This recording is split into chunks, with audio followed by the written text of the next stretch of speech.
Nigeria akhirnya berhasil melunasi seluruh utangnya ke Dana Moneter Internasional (IMF). Sebuah pencapaian besar yang membuat banyak mata tertuju ke Afrika Barat. Tapi, bagaimana dengan Indonesia? Apakah kita juga sudah terbebas dari jerat utang lembaga internasional seperti IMF? Atau justru masih terikat meski tak terlihat? Pertanyaan ini tentu penting, karena bicara soal utang negara, bukan hanya soal angka, tapi juga soal kedaulatan. Bebas dari utang artinya bebas dari tekanan asing, bebas menentukan arah ekonomi sendiri. Maka ketika Nigeria dengan bangga mengumumkan pelunasan utang, itu bukan sekadar kabar biasa. Itu simbol kemerdekaan finansial. Sekarang mari kita lihat ke dalam negeri.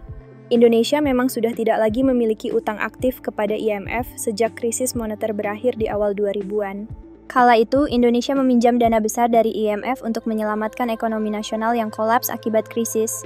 Namun seiring berjalannya waktu, semua pinjaman tersebut berhasil dilunasi. Indonesia melunasi seluruh utang kepada IMF pada tahun 2006, tepatnya pada masa pemerintahan Presiden Susilo Bambang Yudhoyono. Namun, apakah berarti hubungan Indonesia dan IMF sepenuhnya berakhir? Jawabannya tidak. Walaupun utang kita sudah lunas, Indonesia tetap melakukan pembayaran berkala kepada IMF. Pembayaran ini bukan bentuk utang baru, melainkan kontribusi rutin sebagai anggota resmi lembaga tersebut, termasuk iuran tahunan dan biaya layanan administratif. Artinya meskipun tidak berutang, kita tetap terikat secara institusional dan finansial dengan IMF. Inilah yang membedakan Indonesia dengan Nigeria hari ini. Ketika Nigeria lunas dan memutuskan keluar dari lingkaran utang IMF, Indonesia memilih tetap menjaga hubungan sebagai bagian dari komunitas keuangan global. Ini bisa dilihat sebagai strategi diplomasi ekonomi. Tapi bagi sebagian kalangan, ini juga bisa dipandang sebagai tanda bahwa Indonesia belum sepenuhnya lepas dari pengaruh lembaga keuangan internasional. Lalu pertanyaannya, apa dampak dari masih adanya kontribusi rutin ke IMF? Pertama, secara nominal memang tidak terlalu besar dibandingkan anggaran negara, tapi secara simbolik tetap memiliki arti. Setiap rupiah yang dibayarkan menunjukkan bahwa Indonesia masih menjadi bagian dari sistem keuangan global yang dikendalikan oleh kekuatan ekonomi besar dunia. Kedua, posisi ini bisa memengaruhi kebijakan ekonomi. IMF tidak memberi pinjaman gratis. Mereka punya visi, punya aturan, punya standar.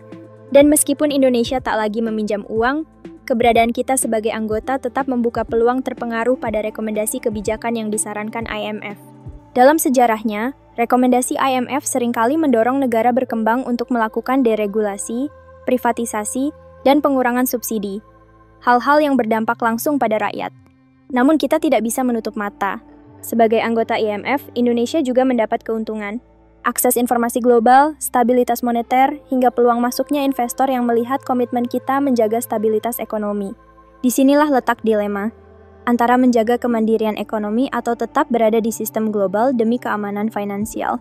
Kini, yang perlu kita tanyakan bukan hanya soal lunas atau tidaknya utang ke IMF, tapi bagaimana arah ekonomi kita ke depan?